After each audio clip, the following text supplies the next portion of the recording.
প্লাস্টিকের রাস্তা দেখেছেন কখনো? নদিয়ায় এই প্রথম তৈরি হচ্ছে প্লাস্টিক দিয়ে রাস্তা। নদিয়ার শান্তিপুরের মানিকনগর গ্রামে তৈরি হচ্ছে এই রাস্তা। বিদেশে দেখা গেল ভারতবর্ষের মধ্যে প্রথম 2023 সালে মে মাসে পূর্ব বর্ধমানের রায়নাতে এই প্লাস্টিক দিয়ে রাস্তা তৈরি হয়।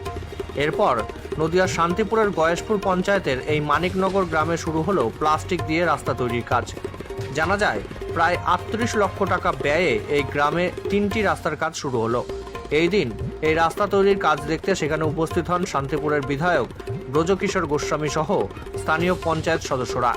আদিবাসী নৃত্য সহ বিভিন্ন আতিথেয়তায় গ্রামে মূলত উৎসবের মেজাজ নেয়। তবে সূত্রের খবর 1000 কেজি বজ্র প্লাস্টিকে প্রায় 550 কেজি প্লাস্টিকের দানা তৈরি হয়, যার ফলে এই রাস্তা তৈরি একটু ব্যয় সাপেক্ষ। তবে এই রাস্তা তৈরিতে খুশি গ্রামবাসীরা।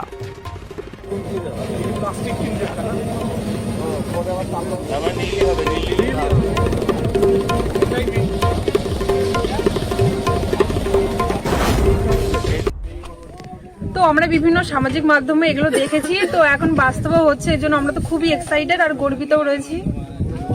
তো কখনো ভাবতে পেরেছিলেন মানে এরকম প্লাস্টিকের রাস্তা? না, আমরা কখনো ভাবতে পারিনি। আগে তো আমরা এখানে ইটের রাস্তা ছিল, তো এখন হচ্ছে, আমরা খুব খুশি। মানে পিচের থেকে সরাসরি একদম প্লাস্টিকের রাস্তা। হ্যাঁ, আর এই পরিবেশ বান্ধব যেটা, সেটাও তো আপনাদের বাড়ি বাড়ি থেকে যে সংগ্রহ হয় প্লাস্টিক গুলো, হ্যাঁ, এগুলো সংগ্রহ হচ্ছে, তো সকালবেলায় নিয়ে গেছে।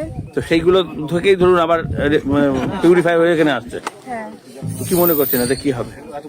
খুব ভালো হবে, পরিবেশটা মুক্ত হবে গ্যাস থেকে, প্লাস্টিক থেকে। আপনার নাম, পরিচয়?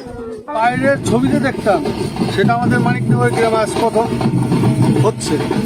তো এই প্লাস্টিকের রাস্তাতে এমনি রাস্তা পিছলে যাওয়াটা বা কোনো ভয় টয় নেই? না না না, তো কেমন মনে হচ্ছে যে মানিকনগর সম্পর্কেও তো অনেক দূর দূর চলে যাচ্ছে? আমাদের মানিকনগর থেকে চিন্তই না। আমাদের ইঞ্জিনিয়ার সাহেব, এমএলএ সাহেব, এরা প্রযুক্তিটা এখানে প্রথম নদিয়া জেলার মধ্যে প্রথম শুরু করেছে। তো সেটা ভালোই লাগছে। কি নাম আপনার? শিবনাথ রায়। এখানে বাড়ি? এইখানেই বাড়ি।